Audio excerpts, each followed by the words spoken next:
दादाजी उस आंटी को देखकर क्यों मुस्कुरा रहे थे? कौन थी वह आंटी? 6 साल के नन्हे पीयूष ने अपने दादा रामचंद्र जी से कहा। तभी रामचंद्र जी अपने पोते का मुंह दबाते हुए धीरे से बोले, अरे बेटा, ऐसे सबके सामने जोर से चिल्लाकर उस आंटी के बारे में मत बोलो ना, वरना तुम्हारी मम्मी मुझे बहुत डांटेंगी। दोनों दादा और पोते में ऐसी बातें चल ही रही थी कि रामचंद्र जी की बहू उर्वशी ने उनकी बातें सुन लिया और बोली, क्यों बाबूजी, आपको अपने नन्हे से पोते को ऐसी उल्टी सीधी बातें सिखाते हुए शर्म नहीं आई? आपकी इतनी उम्र हो गई है, आजकल में भगवान के पास जाने की तैयारी में हो, परंतु अकल तो ढेले भर की भी नहीं है। क्या सिखा रहे थे मेरे बेटे को? कौन सी ऐसी बात है जिसे आप पीयूष को सबके सामने नहीं करने के लिए कह रहे थे? तभी रामचंद्र जी हड़बड़ा कर बोले, नहीं नहीं बहू, हम दोनों दादा पोता तो बस यूं ही खेल रहे थे, मस्ती मजाक कर रहे थे। उर्वशी अपने ससुर की बातें सुनकर बोली, अगर मैंने दोबारा ऐसी वैसी कोई भी बात सुन ली ना, उस दिन आप समझ लेना कि आपका इस घर में आखिरी दिन होगा। रामचंद्र जी ने हाँ में सिर हिला दिया और नीचे सिर किए वहाँ से चले गए। पीयूष भी थोड़ी देर में वहाँ से खेलने चला गया। अब रामचंद्र जी पीयूष को अपने घर से स्कूल लेने जाते तो बहुत ही सावधानी के साथ जाते कि पीयूष की नज़र दोबारा उस औरत पर न पड़े। वे घर के सारे काम जल्दी जल्दी निपटाते और सबसे पहले उस औरत से मिलते, फिर पीयूष को स्कूल से लेकर घर जाते। अब पीयूष कभी न ही उस औरत की बात करता, न ही ऐसी कोई बात करता जिससे उर्वशी अपने ससुर की उस गलती को पकड़ सके जिसके बारे में पीयूष बातें करता था। उसने उस बारे में पीयूष से भी पूछने की कोशिश की, लेकिन बेचारा छोटा सा बच्चा उस बात को पूरी तरह से भूल चुका था। लेकिन हाँ, उर्वशी ने रामचंद्र जी के व्यवहार में एक बदलाव जरूर नोटिस किया। उसने देखा बाबूजी आजकल सुबह जल्दी जल्दी उठ जाते हैं, घर में जितने भी काम बताओ जल्दी से जल्दी निपटाने की कोशिश करते हैं, और एक बात यह भी थी कि उन्हें कितनी भी काम बता दो वे नहीं बोलते, बस हाँ में सिर हिलाकर चुपचाप तेज रफ्तार से काम करते रहते हैं। और काम भी करते हैं तो इतनी सफाई से करते हैं कि उन्हें वही काम दोबारा ना करना पड़े, क्योंकि उन्हें अपनी बहू की आदत अच्छी तरह से मालूम है कि चाहे झाड़ू पोछा का काम हो या बर्तन धोने का, सारा काम सफाई और सुव्यवस्थित ढंग से होना चाहिए, वरना वह उसी काम को 4 बार करवाती। रामचंद्र जी में आए बदलाव का कारण जानने के लिए उर्वशी ने बहुत से तिकड़म लगाए, परंतु रामचंद्र जी का किस्मत ही शायद बहुत अच्छा था कि वह जब भी उनकी जासूसी करने की कोशिश करती वह नाकामयाब ही हो जाती। समय यूं ही बीतता रहा। रामचंद्र जी का बेटा विवेक अपने पिता को भगवान की संज्ञा देता था, क्योंकि वह जानता था जब वह छोटा सा था और खेलते खेलते वह नदी में डूबने ही वाला था, लेकिन उसकी माँ की ममता ने उसे बचा लिया और स्वयं अपने बेटे को बचाते हुए नदी की लहर के साथ ही नदी में डूबकर भगवान को प्यारी हो गई। लेकिन रामचंद्र जी ने न ही अपने बेटे को मारा न ही डांटा, बल्कि उन्होंने उसे माँ और बाप दोनों बनकर पाला था। रामचंद्र जी सरकारी डॉक्टर थे। उन्होंने अपने बच्चे की परवरिश की खातिर नौकरी छोड़ दी और घर पर ही रहकर मरीजों का इलाज करते रहे। उनके परिवार वाले, रिश्तेदारों और पास पड़ोस वाले सभी ने कहा कि मुन्ने की परवरिश के लिए दूसरी शादी कर लो, परंतु उन्होंने यह कहकर मना कर दिया कि सौतेली माँ कैसी आएगी किसी को भी पता नहीं। लेकिन मुझे पता है, मैं अपने बच्चे से 1 मिनट के लिए भी दूर नहीं रह सकता। बस इसीलिए मैं आज से अपने बेटे का माँ और बाप दोनों हूँ। यह बात विवेक अच्छी तरह से जानता था कि उसकी माँ की जान उसी के कारण गई थी। उसके पिता चाहते तो विवेक से नफरत कर सकते थे, उसे मार पीट सकते थे, उसे अपने से दूर कहीं हॉस्टल में भेज सकते थे, परंतु उन्होंने ऐसा नहीं किया, बल्कि उन्होंने सब में भगवान की ही मर्जी है ऐसा सोचकर अपने बेटे को और भी ज़्यादा प्यार दिया। विवेक ने कई बार महसूस किया था कि उसके पिता छुप छुप कर रोते रहते हैं, लेकिन वह भी समझ नहीं पाता था कि आखिर वे क्यों रोते हैं। वह कई बार सोचता कि मैं ऐसा क्या करूं कि अपने पापा को खुशी दे सकूं, लेकिन उसकी उम्र कम होने के कारण वह समझ ही नहीं पाता था कि उसे क्या करना चाहिए। बचपन से उसने अपने पिता को कई परेशानियां झेलते हुए देखा था, इसलिए उसकी नज़र में उसके पिता का स्थान भगवान के स्थान से कम नहीं था। उसने मन में ठान लिया था कि वह ऐसी लड़की से शादी करेगा जो उसके पिता को पूरा मान सम्मान दे, उनकी सेवा खुशी खुशी करे और उन्हें कोई कष्ट ना होने दे। इसलिए उसने उर्वशी को शादी से पहले सब बातें अच्छी तरह से समझा दिया था कि उन्हें कोई परेशानी नहीं होनी चाहिए। उर्वशी ने जब विवेक को पूरा आश्वासन दिया कि वह उसके पिता को अपने पिता के समान ही सम्मान और इज्जत देगी, इसलिए वह अपने पति के नज़रों में अच्छी बनने के लिए उसके सामने तो अपने ससुर रामचंद्र जी के साथ अच्छी अच्छी बातें करती, अच्छा खाने के लिए देती और यह भी कहती कि बाबूजी, आपको किसी भी चीज़ की ज़रूरत हो तो मुझसे कहकर मंगवाया कीजिए। अपने बेटे से कहने की कोई ज़रूरत नहीं है। आप इतने बूढ़े हो गए हैं तो इतना तो जानते ही होंगे कि बाहर का काम करने वाले इंसान को ज़्यादा टेंशन नहीं देना चाहिए।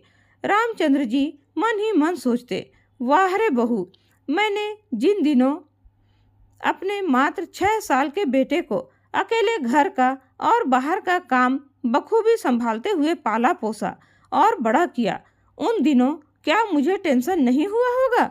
लेकिन यह सोचकर खुश हो जाते कि चलो, मेरी बहू भले ही मेरे साथ जैसा भी व्यवहार करती हो, लेकिन मेरे बेटे का ध्यान तो रखती है। लेकिन कहते हैं ना कि हाथी के खाने के दांत अलग और दिखाने के अलग होते हैं। उसी प्रकार उर्वशी भी अपने पति के सामने अपने ससुर के साथ अलग व्यवहार करती और पति के घर से बाहर निकलते ही रामचंद्र जी के साथ जानवरों से भी ज़्यादा बुरा व्यवहार करती थी। एक दिन विवेक के बॉस को हार्ट अटैक आया। उनके पास इतनी अपार धन संपत्ति थी कि उनकी 7 पुश्तें भी बैठकर खाती फिर भी ख़त्म नहीं होती, लेकिन उन्हें यह दुख था कि उनका इकलौता बेटा बहुत ही अय्याश किस्म का शराबी, जुआड़ी और पता नहीं हर वो बुराइयां उसमें थी जो एक सभ्य इंसान में बिल्कुल भी नहीं होनी चाहिए थी। और एक बेटी भी थी। उनका बेटा न तो अपने पिता की बात मानता था, न ही अपनी माँ की। उसे तो केवल एक ही चीज़ से प्यार था, वह था शराब। वह सुबह सोकर उठते ही सबसे पहले शराब पीता, उसके बाद ही कोई दूसरा काम करता। अपने माँ पिताजी को तो वह देखना भी पसंद नहीं करता था। नशे की हालत में उसने कई बार कह दिया था कि तुम दोनों बुढ़े बुढ़िया कब मरोगे, तुम दोनों जल्दी से मरो, तभी तो सारी संपत्ति मेरे नाम होगी। बेटे की ऐसी जली कटी बातें सुनकर दोनों माता पिता रोने के अलावा कुछ नहीं कर सकते थे। उस दिन भी उनके बेटे ने उन्हें ऐसी कड़वी बातें कही थी, उसका बुरा असर उसके पिता के दिल को लग गई थी और उन्हें अधिक चिंता के कारण हार्ट अटैक आ गया था। अब बेटा अस्पताल तो लेकर जाने वाला नहीं था, इसलिए उनकी मालकिन ने रोती गिड़गिड़ाती विवेक को फ़ोन लगाया, क्योंकि बेटी तो अभी छोटी थी, और विवेक से कहा, बेटा सेठ जी को हार्ट अटैक आया है, तुम ऐसा करो जल्दी से हमारे घर आ जाओ और इन्हें तुरंत ही विदेश लेकर जाना है, क्योंकि इनका शुरू से ही वहीं से इलाज चल रहा है। विवेक का जैसा नाम था काम भी वैसा ही था। उसने थोड़ी देर विचार किया कि इनका अपना बेटा है, फिर भी ये लोग मुझे अपने साथ विदेश लेकर क्यों जाना चाहते हैं। उसने थोड़ी देर विचार विमर्श किया और अपने बॉस के घर चला गया और उर्वशी को फ़ोन करके वहाँ की सारी बातें बता दिया। फिर उसने अपने पिता को फ़ोन लगाया और उन्हें बताया कि पिताजी, मैं अपने बॉस के साथ विदेश जा रहा हूँ। जब मैं वहाँ से वापस आऊँगा तो मेरा प्रमोशन हो जाएगा। वैसे तो रामचंद्र जी दिल से नहीं चाहते थे कि उनका बेटा उन्हें छोड़कर कहीं दूर जाए, लेकिन बात बेटे के प्रमोशन की थी, इसलिए उन्होंने उसे विदेश जाने के लिए हाँ कह दिया, क्योंकि वे अपने बेटे को आसमान की बुलंदियों को छूते हुए देखना चाहते थे।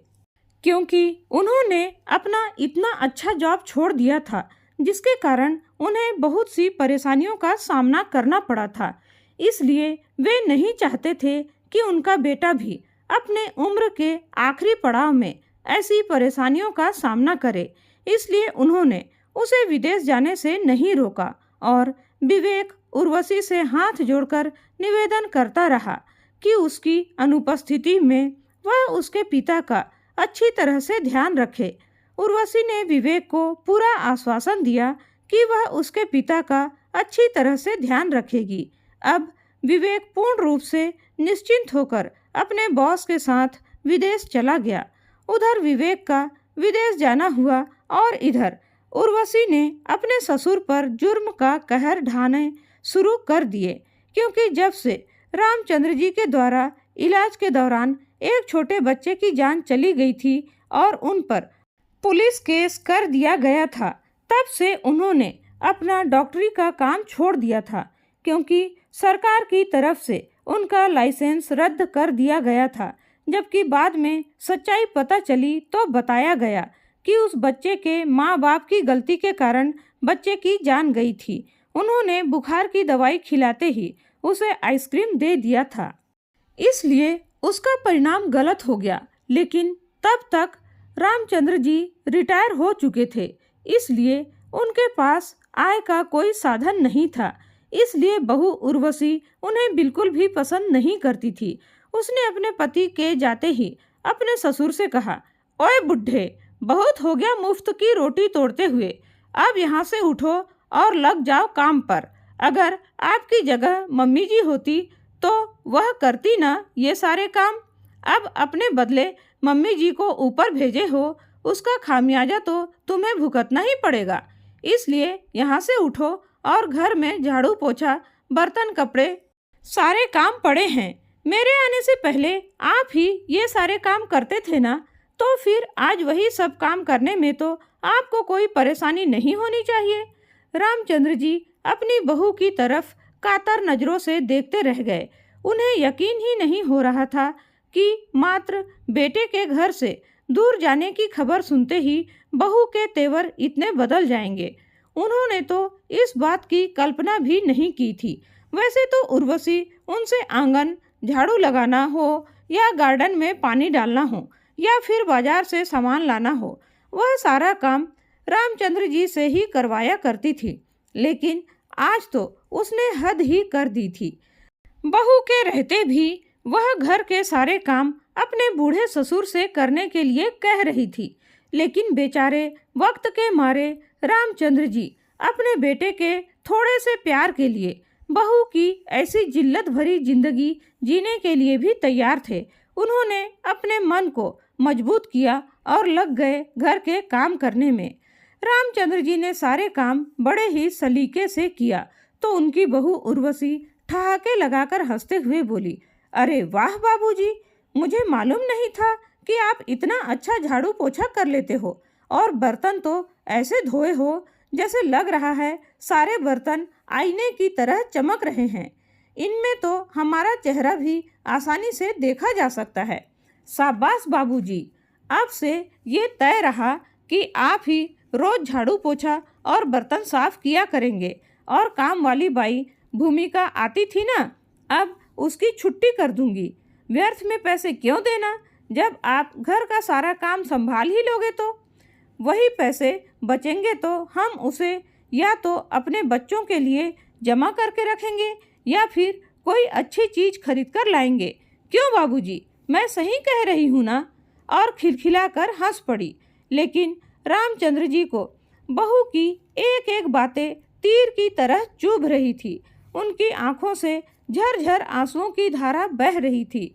उसी समय उर्वशी ने देखा कि चाय के बर्तन में थोड़ा सा साबुन लगा हुआ है। उसने उस बर्तन को उठाकर गुस्से में ऐसे फेंका कि वह बर्तन उछलकर सीधे रामचंद्र जी के माथे में जा लगा और उनके माथे से खून की धारा बह निकली। रामचंद्र जी अपना माथा पकड़कर वहीं बैठ गए और बोले, बहू, एक तो सुबह से मैं काम किए जा रहा हूँ और बहुत दिन हो गए मैंने बर्तन साफ नहीं किए थे, इसलिए गलती से थोड़ा साबुन बर्तन में रह गया होगा और तुमने बर्तन को ऐसे पटका कि मेरे माथे से खून बहुत ज़्यादा बहने लगा है। बहू, थोड़ी तो दया करो, थोड़ी रुई लाकर दे दो और डेटॉल की बोतल लाकर दे दो ताकि मैं अपने माथे के खून को पोंछ सकूं। बहू, मुझे भूख के कारण चक्कर आने लगे हैं, हो सके तो कुछ खाने का भी दे दो, फिर मैं बाद में सारे काम कर दूंगा। तभी उर्वशी ने रामचंद्र जी को उनका नया कुर्ता लाकर दिया और कहा, ले बुढ़े, इसमें तेरा खून पोंछ ले।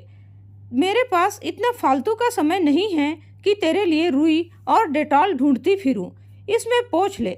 अब इस बुढ़ापे में तुझे जाना भी कहाँ है, कहकर वह वहाँ से चली गई। बेचारे रामचंद्र जी अपना नया कुर्ता को लेकर अपने कमरे में चले गए और अपनी पत्नी विमला देवी की फोटो के सामने फूट फूट कर रोते हुए बोले, विमला, जब तुम विवेक को 6 साल की उम्र में छोड़कर भगवान को प्यारी हो गई थी, उस दिन भी मुझे तुम्हारी कमी महसूस नहीं हुई थी, न ही उतनी तकलीफ हुई थी, लेकिन आज तुम्हारी कमी मुझे बहुत तकलीफ दे रही है विमला।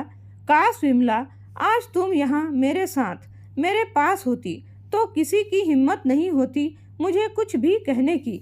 उन्होंने अपने मन की सारी भड़ास अपनी पत्नी की फोटो के सामने निकाल लिया और अपने माथे पर बांधने के लिए कुछ ढूंढने लगे। तब उन्हें याद आया कि विमला पहले ऐसे छोटे मोटे चोट पर तो हल्दी और गाय का घी लगा दिया करती थी। उन्होंने भी अपने घर की अलमारी में बैंडेज पट्टी ढूंढा और हल्दी और घी को गर्म करके अपने माथे पर लगा लिया और अपने माथे के चारों ओर उस बैंडेज पट्टी को बांध लिया और फिर से काम में लग गए, क्योंकि बहू ने उन्हें सख्त हिदायत दे रखा था कि अगर उन्होंने सारे काम समय पर नहीं किया तो वह उन्हें खाना नहीं देगी। मरता क्या न करता, यही हाल था रामचंद्र जी का भी। इसलिए अपने पेट के खातिर ही सही उन्होंने फिर से काम करना शुरू कर दिया। सबसे पहले उन्होंने उस बर्तन को साफ किया जिसमें साबुन चिपका हुआ था। बहू ने देखा ससुर जी बर्तन साफ कर रहे हैं तो क्यों ना और भी ढेर सारे बर्तन जिनमें उन्होंने नाश्ता किया था, उन बर्तनों को भी वहां ले जाकर रख दिया ताकि उसका बुजुर्ग ससुर सारे बर्तन को अच्छी तरह से चमका दे। बेचारे रामचंद्र जी तो सिर्फ एक बर्तन को ही साफ करने बैठे थे, लेकिन बहू ने जब ढेर सारे लाकर रख दिया तब भी उन्होंने उससे कुछ नहीं कहा और चुपचाप आंसू बहाते हुए सारे बर्तन धोने लगे। जब उनके सारे बर्तन धोकर हो गए तो उसने कहा, बाबूजी, मैंने आपसे कहा था ना मेरी स्कूटी को अच्छी तरह से धुल देना, आपने धुला क्यों नहीं? मुझे अभी के अभी बाजार जाना है, पीयूष के स्कूल में कुछ कार्यक्रम है, उसके लिए कुछ सामान लाकर देना है। कामचोर कहीं के, जाओ पहले मेरी स्कूटी साफ करके दो, वरना आज मैं आपको खाना नहीं दूंगी। उन्होंने मन मसोस कर उसकी स्कूटी साफ किया और इस आशा के साथ बरामदे में रखी कुर्सी पर जाकर बैठ गए कि बहू अब तो उन्हें खाने के लिए देगी ही। लेकिन पत्थर दिल उर्वशी का दिल कहाँ पिघलने वाला था। उसने कहा, हाँ तो बाबूजी, आज आप स्टोर रूम और पीछे के आंगन में रखे कबाड़ में से जो काम की चीज़ हो उसे एक साइड में रख दीजिए और जो काम के नहीं हैं आपकी तरह उन्हें एक साइड में रख दीजिएगा ताकि कल भंगार वाला आएगा तो मैं उन्हें बेच सकूं। रामचंद्र जी अपनी बहू की बातें सुनकर फफक कर रो पड़े। तभी उर्वशी बोली, क्या हुआ बाबूजी, मैंने ऐसे क्या कह दिया आपको जो आपने रोना धोना शुरू कर दिया? अरे कोई तो मार खाकर भी उफ तक नहीं करते और आप हो कि रोना धोना मचा कर रख दिया है। मुझे ऐसा किसी का रोना धोना बिल्कुल भी पसंद नहीं है। चलिए जाइए, पहले उस काम को निपटाइए और अब आपका कोई बहाना नहीं चलेगा, वरना मुझसे बुरा कोई नहीं होगा। और वह अपना स्कूटी पकड़ी और बाजार चली गई, बिना कुछ यह जाने कि रामचंद्र जी क्या चाहते हैं। रामचंद्र जी अस्थमा के मरीज थे, इसलिए वे उस डस्ट वाली जगह को साफ नहीं करना चाहते थे। इसलिए उन्होंने वह काम नहीं किया जो काम उनकी बहू ने उन्हें बताया था, बल्कि उन्होंने काम करने की बजाय अच्छे से हाथ मुंह धोया और रसोई में जाकर अपने लिए एक थाली में खाना निकाला और डाइनिंग टेबल पर जाकर खाना खाने लगे। तभी केवल उन्होंने 2 निवाला ही खाया था कि फिर से उनकी बहू घर में आ धमकी, क्योंकि उसने अपना पर्स घर में ही छोड़ दिया था। जब एक दुकान में उसने सामान खरीदा और पैसे देने के लिए पर्स को ढूंढा, तब उसे याद आया कि उसने तो पर्स को लाया ही नहीं है, इसलिए वह अपना पर्स लेने आई थी। लेकिन जब उसने अपने ससुर को खाना खाते देखा तो उसका गुस्सा तो 7वें आसमान पर चढ़ गया। उसने अपने ससुर के सामने रखी थाली को धड़ाम से जमीन पर पटक दिया और बोली, चलिए, ये फर्श पूरा गंदा हो गया, इसे जल्दी से साफ कीजिए। और मैंने आपको कौन सा काम करने के लिए कहा था और आप कौन सा काम कर रहे हो? रामचंद्र जी अपनी आंखों में आंसू लिए बोले, बहू, तुमको तो मालूम है ना कि मैं अस्थमा का मरीज हूँ और वह स्टोर रूम कई दिनों से बंद पड़ा है। अगर मैंने उस रूम की सफाई की तो जरूर बीमार पड़ जाऊंगा, फिर तुम्हें ही पैसे खर्च करने पड़ेंगे। इसलिए मेरी बीमारी में हजारों रुपये खर्च ना करके क्यों ना किसी मजदूर से 200-300 रुपये देकर उस रूम की सफाई करवा लेती।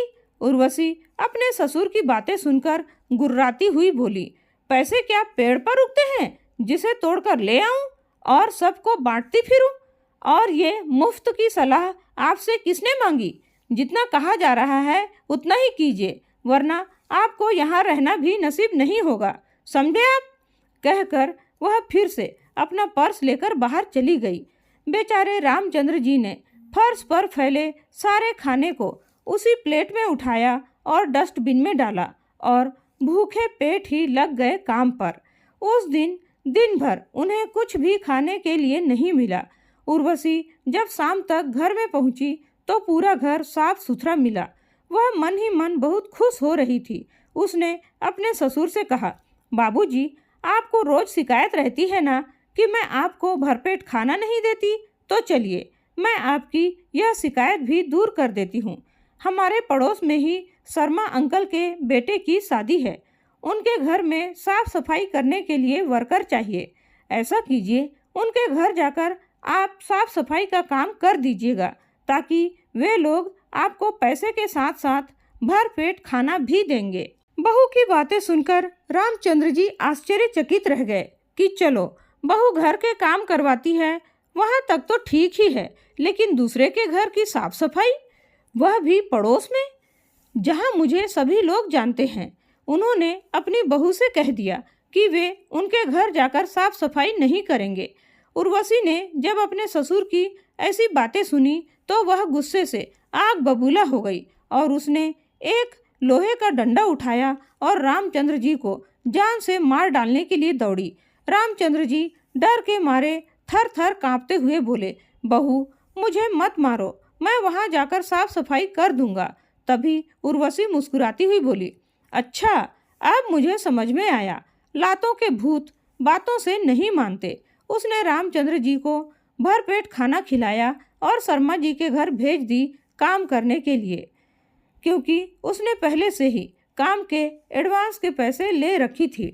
रामचंद्र जी जब शर्मा जी के घर पे काम करने लग गए तो उन्हें वहाँ अपनी क्लासमेट मीरा मिल गई। उसने रामचंद्र जी की ऐसी हालत देखी तो उन्हें देखते ही रह गई। उसने रामचंद्र जी से उनकी ऐसी हालत के बारे में पूछा तो उन्होंने कह दिया, ये तो अपना अपना नसीब होता है, और चुपचाप अपने काम में लगे रहे। जब सुबह से दोपहर और दोपहर से शाम हो गई, तब रात का खाना खाकर रामचंद्र जी अपने घर जाने लगे। तभी मीरा ने आवाज़ लगाया, राम, मुझे तुमसे कुछ ज़रूरी बात करनी है। रामचंद्र जी बोले, आज रात बहुत ज़्यादा हो गई है, कल सुबह बात करेंगे। कहकर वे जल्दी जल्दी अपने घर चले गए। उस रात वे ढंग से सो नहीं पा रहे थे क्योंकि रह रहकर उन्हें मीरा की याद आती रहती थी। दरअसल मीरा उनके कॉलेज की सबसे होशियार लड़की थी और रामचंद्र जी सबसे होशियार लड़का था। इसलिए सभी लोगों के जुबान पर हमेशा यही नाम रहता था कि इन दोनों को भगवान ने एक दूसरे के लिए ही बनाया है। इनकी जोड़ी खूब जमेगी।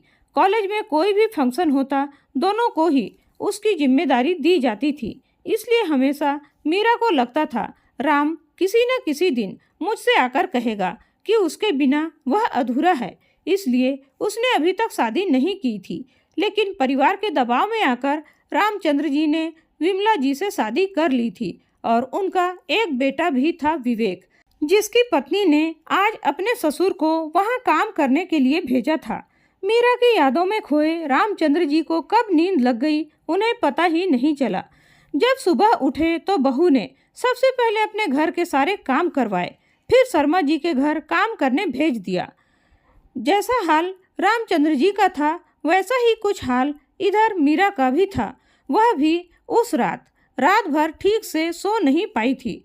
उसने जैसा ही रामचंद्र जी को देखा वह बहुत खुश हुई। अब रामचंद्र जी जहाँ जहाँ सफाई करने जाते वह उनके पास कचरा उठाने वाली प्लेट लेकर जाती। इस प्रकार रामचंद्र जी का काम थोड़ा आसान हो जाता। अब मीरा जी ने रामचंद्र जी से बात करना शुरू किया तो एकांत में जाकर रामचंद्र जी ने सारी बात मीरा को बता दिया। मीरा ने विवेक का फ़ोन नंबर रामचंद्र जी से मांगा, यह कहकर कि कभी ज़रूरत पड़ी तो मैं तुमसे बात कर सकूं, क्योंकि तुम्हारी बहू ने तो तुम्हारा मोबाइल अपने पास रख लिया है। तीसरे दिन फिर रामचंद्र जी शर्मा जी के घर के सामने की सड़क को झाड़ू मार रहे थे। उसी समय कोई आदमी बड़े बड़े चमचमाते हुए जूते पहनकर उनके सामने खड़ा हो गया। तभी रामचंद्र जी अपनी नज़र ऊपर न उठाते हुए बोले, साहब आप एक तरफ चले जाइए और मुझे झाड़ू लगाने दीजिए, वरना आपके ये सुंदर से चमचमाते हुए जूते गंदे हो जाएंगे। वह आदमी वहाँ से हटा ही नहीं। तब रामचंद्र जी ने जैसे ही ऊपर नजरें उठाई तो वह शख्स कोई और नहीं बल्कि उनका बेटा विवेक ही था, जिसे मीरा ने ही फ़ोन करके सारी हकीकत बताई थी कि किस तरह उसकी पत्नी ने उसके पिता से उसका मोबाइल अपने कब्जे में कर लिया है और उसे नौकर की तरह घर के काम तो करवाती ही है, साथ ही साथ बाहर भी काम करने के लिए भेजने लगी है। तभी विवेक ने अपने पिता को अपने दोनों हाथों से उठाया और अपनी छाती से लगाकर दहाड़े मारकर रोने लगा और बोला, और कब तक पिताजी, कब तक आप उर्वशी की ज्यादतियाँ सहते रहेंगे? आपने पहले मुझे क्यों नहीं बताया कि वह आपके साथ इतना जुर्म करती है? मैं तो समझ रहा था कि वह आपका अच्छी तरह से ध्यान रख रही है। मैं नहीं जानता था कि मेरे पीछे आपके साथ इतना बुरा कर रही है। उसी समय शर्मा जी भी बाहर आ गए और बोले, रामचंद्र जी आपका झाड़ू लगाकर नहीं हुआ क्या? चलिए, उधर घर में कितना गंदा पड़ा हुआ है, जल्दी से जल्दी सफाई कीजिए, वरना मैं तुम्हारी बहू को बता दूंगा कि ये काम चोरी कर रहे हैं। उसी समय विवेक ने अपना चेहरा नकाब से ढक लिया और अपना आवाज़ बदलकर बोला, ए मिस्टर, आप कौन होते हैं इन्हें काम बताने वाले? ये अब से आपके घर का काम नहीं करेंगे तो आप क्या कर लेंगे? शर्मा जी उस पर बरस पड़े और बोले, अरे तू कौन है रे? मैंने इसकी बहू को पूरे 40,000 रुपये दिए हैं इसके काम के बदले। अगर इसने काम पूरा नहीं किया तो इसकी बहू से पूरे 80,000 रुपये लूँगा और इसकी बहू की बदनामी हो वह अलग। अब तुम ही सोच लो, इस बुढ़े को काम करने दोगे या मेरे 40,000 वापस करोगे? विवेक ने उसी समय 40,000 निकालकर शर्मा जी को दिए और अपने पिता को अपने साथ लेकर जाने लगा। तभी मीरा बोली, रुको बेटा, इन्हें कहाँ लेकर जाओगे? विवेक बोला, अपने घर। और कहाँ? तभी मीरा बोली, बेटा ऐसा करो, इन्हें मेरे घर पर लेकर चलो और अपनी पत्नी से जाकर पूछना कि तुम्हारे पिता कहाँ हैं। विवेक को भी मीरा की बातें अच्छी लगी। उसने अपने पिता को मीरा के घर पहुंचाया और अपने घर गया। उर्वशी उस समय अपनी माँ से खुश होकर कह रही थी, माँ हमारा प्लान काम कर गया। विवेक आएगा तो अपने पिता के बारे में ज़रूर पूछेगा तो कह दूंगी अपने दोस्त के घर गए हैं और मैंने उन्हें पहले ही बता दिया है कि विवेक की गैर हाजिरी में मैंने उनके साथ जो कुछ भी किया है वह उसको कुछ भी ना बताए, वरना उसे हमेशा भूखा ही रहना पड़ेगा और इस घर में रहने भी नहीं दिया जाएगा। विवेक ने उर्वशी की सारी बातें सुन ली। फिर दरवाजा खटखटाया। तभी उर्वशी हड़बड़ा कर उठी और बोली, अरे विवेक, तुम कब आए? तुमने तो आने का समाचार भी नहीं दिया और यूं ही पहुंच गए। क्यों, मुझे अपने ही घर में आने के लिए किसी की परमिशन लेने की जरूरत है क्या? विवेक बोला।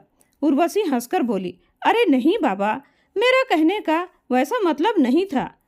मैं तो कह रही थी कि बस इतना ही कह पाई थी कि विवेक बोला, अच्छा उर्वशी, पिताजी कहाँ हैं? दिखाई नहीं दे रहे हैं। और मैंने उनके मोबाइल में कई बार फ़ोन लगाया लेकिन फ़ोन भी नहीं लगा। क्या बात है, पिताजी कहाँ हैं? और उनके मोबाइल को क्या हुआ? पिताजी के बारे में क्या बताए? उर्वशी घबरा गई। उसने कहा, बाबूजी तो पड़ोसी के घर गए हैं। विवेक बोला, जाओ बुलाकर लाओ। तब उर्वशी बोली, नहीं नहीं, कल गए थे, आज तो अपने दोस्त के घर गए हैं। कब तक आ जाएंगे? विवेक ने पूछा। उर्वशी बोली, पता नहीं। अरे, तुमने उन्हें बिना मोबाइल के कैसे जाने दिया? और कौन से दोस्त के घर गए हैं बताओ, मैं अभी जाकर उनसे मिलकर आता हूँ। उर्वशी पसीने से लथपथ हो गई। उसने विवेक के लिए ट्रे में पानी लाया था, वह पानी ट्रे सहित गिर गया। विवेक ने उसका माथा छुआ और बोला, अरे उर्वशी, तुम्हें इतना पसीना क्यों आ रहा है? ऐसा लग रहा है जैसे तुमने कहीं शेर देख लिया हो, जैसे तुम्हारी सांसें अटक गई हो। उर्वशी बात बनाते हुए बोली, अरे वो हाँ हूँ कहते हुए थर थर कांपती रह गई। विवेक ने देखा, पिताजी का मोबाइल तो उर्वशी के बिस्तर पर ही पड़ा हुआ है। उसने कहा, अच्छा, तो तुमने ही मेरे पिता को जानबूझकर मोबाइल नहीं दिया है ताकि वे मेरे साथ बात ना कर सके, ताकि वे मुझे तुम्हारी सच्चाई ना बता सके? उर्वशी बोली, नहीं विवेक, ऐसी बात नहीं है। तब विवेक गुस्से में दहाड़ते हुए बोला, तो कैसी बात है? सही सही बता दो उर्वशी, मेरे पिता कहाँ हैं, वरना मैं तुम्हें अभी के अभी पुलिस के हवाले कर दूंगा। तब उर्वशी ने जैसे जैसे जुर्म रामचंद्र जी के साथ किए थे, उसने अपने सारे जुर्म कबूल किया। विवेक ने उसकी रिकॉर्डिंग कर ली थी। यह रिकॉर्डिंग काफ़ी थी उर्वशी को मुजरिम साबित करने के लिए। फिर उसने मीरा को फ़ोन लगाकर अपने पिता को अपने घर लाने को कहा। मीरा जब रामचंद्र जी के साथ उनके घर पहुंची तो उर्वशी फिर से रामचंद्र जी के ऊपर इल्ज़ाम लगाने लगी कि तुम मुझे तो जेल भेजने की तैयारी में हो, लेकिन क्या अपने इस बूढ़े पिता की करतूत के बारे में जानते हो? उस दिन पीयूष भी कह रहा था, बताओ ना दादाजी, कौन थी वह? लेकिन इन्होंने उसे चुप करा दिया। लेकिन अब मुझे समझ में आ रहा है कि ये इतने बूढ़े हो जाने के बाद भी ऐसे गुलछर्रे उड़ा रहे हैं कि बच्चे तो क्या, जवान भी शर्मा जाए। इसलिए तो मैंने इन्हें दूसरे के घर काम पर भेज दिया था ताकि इन्हें खाली समय ही न मिले और ये अपने काम में लगे रहें, ताकि फालतू के काम में इनका ध्यान ही न भटके। तभी विवेक ने उर्वशी के गाल पर 2 थप्पड़ जड़ दिए और कहा, नालायक कहीं की औरत, कुछ भी बोलने से पहले एक बार तो सोच लेना चाहिए था। अपने पिता समान ससुर पर इल्जाम लगाते हुए तुझे थोड़ी भी शर्म नहीं आई? यह बात मैं जानता हूँ और हम दोनों बाप बेटे ने तुझे इसलिए नहीं बताया क्योंकि तू तो हमारे रिश्तेदारों से कितना चिढ़ती है। पापा जिस औरत को देखकर मुस्कुराते थे, कभी टाटा बाय बाय करते थे, वह कोई और नहीं बल्कि वह मेरी माँ की छोटी बहन मेरी मौसी थी, जो बहुत ही गरीब थी और उन्हें कैंसर हो गया था। डॉक्टर ने कहा था कि उनके जीवन के अंतिम पड़ाव में उन्हें जितना ज़्यादा खुश रखोगे उन्हें उतनी तकलीफ कम होगी, वरना अगर वे अपनी बीमारी के बारे में ही सोचती रह जाएंगी तो उन्हें बहुत ज़्यादा तकलीफ होगी। इसलिए पापा घर से जल्दी निकल जाते थे और उनके साथ इधर उधर की बातें करके उन्हें हंसाते रहते थे। वह उन्हीं बातों के बारे में सोच सोच कर दिन भर हंसती रहती थी, इसलिए वे वहाँ जाते थे। जब मेरे पापा जवान थे, मैं 6 वर्ष का था, तब मेरे परवरिश का बहाना बनाकर वे चाहते तो दूसरी शादी कर सकते थे, लेकिन उन्होंने ऐसा नहीं किया क्योंकि सौतेली माँ कैसी मिलेगी पता नहीं, इसलिए उन्होंने मुझे माँ और बाप दोनों बनकर पाला और घर और जॉब दोनों तरफ से के तनाव के कारण पिताजी से एक छोटी सी गलती हो गई और उनकी जॉब चली गई। फिर भी उन्होंने हिम्मत नहीं हारी और अकेले अपने दम पर मुझे पाल पोस कर बड़ा किया। और तूने उन पर इतना बड़ा इल्ज़ाम लगा दिया। तूने जब उन पर इल्ज़ाम लगा ही दिया है तो मैं इसे सच करके ही रहूँगा, क्योंकि मैं इतना तो समझ ही चुका हूँ। जब तक मेरे पिताजी जवान थे अपना काम अकेले कर लिया करते थे, लेकिन अब बुढ़ापे में उन्हें कोई ना कोई साथ देने वाला होना ही चाहिए।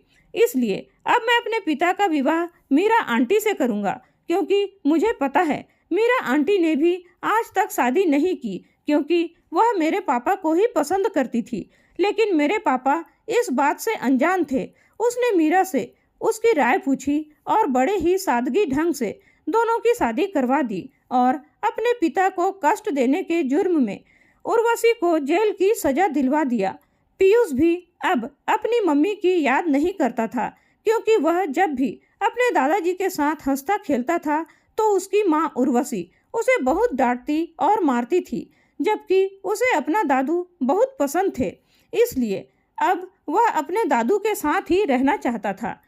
उधर उसके बॉस ने जब विवेक के निर्णय के बारे में सुना तो वह बहुत ही खुश हो गए। उन्होंने अपनी बेटी की शादी विवेक से करवा दी, क्योंकि अब उर्वशी को उम्र कैद की सजा सुना दी गई थी, क्योंकि उसने रामचंद्र जी को जान से मार डालने की साजिश भी की थी। अब विवेक की शादी उसी के बॉस की बेटी अंजू के साथ हो गई। अंजू देखने में जितनी सुंदर थी, चरित्र में भी उतनी ही अच्छी थी। उसने अपने सास ससुर की खूब सेवा की और विवेक के बॉस ने अपनी प्रॉपर्टी का आधा हिस्सा अंजू के नाम कर दिया और आधा हिस्सा अपने नाम पर रखा, ताकि उनके बुढ़ापे का सहारा हो सकता था। और अपने बेटे को एक फूटी कौड़ी तक नहीं दी, क्योंकि वह तो बुरे व्यसनों से घिरा हुआ था। उसे जितना भी धन देते वह उसे पूरा ही नष्ट कर देता। इसलिए उन्होंने ऐसा कदम उठाया। उर्वशी जेल में बैठे बैठे अपने गुनाहों के लिए पछताती रही। उसी प्रकार सेठ जी का बेटा, जो हमेशा नशे में डूबा रहता था, वह भी पछताता रहता कि काश उसने समय रहते अपने माता पिता का दिल जीत लिया होता तो आज करोड़पति से रोड़पति नहीं बनता। कम से कम मेरे सिर पर छत तो होता, लेकिन अब तो वह भी छिन गया था। अब वह रोज ही अपने माता पिता से माफ़ी मांगता, तो दया करके विवेक के बॉस ने अपने हिस्से का आधा हिस्सा उसे दे दिया। उनका प्रॉपर्टी देना क्या हुआ, वह फिर से वही काम करने लगा। रोज ही नशे में डूबा रहता था और एक दिन ऐसा आया कि वह पागल हो गया। तो दोस्तों, यह थी हमारी आज की कहानी। आज की कहानी आप लोगों को कैसी लगी कमेंट करके ज़रूर बताइएगा। कहानी पसंद आई हो तो लाइक, शेयर और सब्सक्राइब जरूर कीजिएगा दोस्तों। कहानी को अंत तक सुनने के लिए आपका बहुत बहुत धन्यवाद।